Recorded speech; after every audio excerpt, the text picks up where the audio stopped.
ఒకసారి స్వామి వివేకానంద ఒక గ్రామం నుండి మరొక గ్రామానికి నడుచుకుంటూ వెళుతుండగా దారిలో ఒక శిథిలమైన దేవాలయం కనిపించింది. లోపల అమ్మవారు భవానీదేవి విగ్రహం పగిలి ఉంది.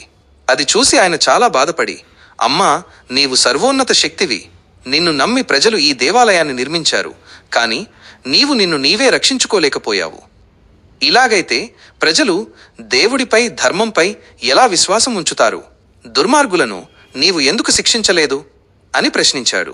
ఆయన ఆశ్చర్యపోయేలా దివ్యమాత ప్రత్యక్షమై ఇలా అంది, నాయనా, నీవు యోగివి, నిజమైన భక్తుడివి కాబట్టి నేను నీకు దర్శనమిచ్చాను. మేము నేరుగా జోక్యం చేసుకోము. అలా చేస్తే మా ముందు ఎవరు నిలబడగలరు? మేము కేవలం మంచి చెడు కర్మల ఫలితాలను స్వర్గంగానో నరకంగానో అందిస్తాము. స్వామీజీ ఇంకా అసంతృప్తిగా, అది సరిపోదు తల్లి, దుర్మార్గులను శిక్షించడానికి నీవు జోక్యం చేసుకోవాలి అని బదులిచ్చాడు.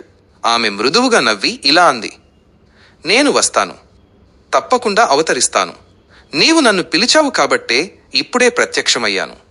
నీవు నిజంగా కోరుకుంటే నేను ఈ క్షణమే ఇక్కడ ఒక బంగారు ఆలయాన్ని సృష్టించగలను. కావాల్సిందల్లా నిజమైన పిలుపు మాత్రమే. మమ్మల్ని ఎలా హృదయపూర్వకంగా పిలవాలో ప్రజలకు నేర్పించు. అలాంటి ఆత్మలకు మేము కోరిన కోరికలన్నీ తీరుస్తాము.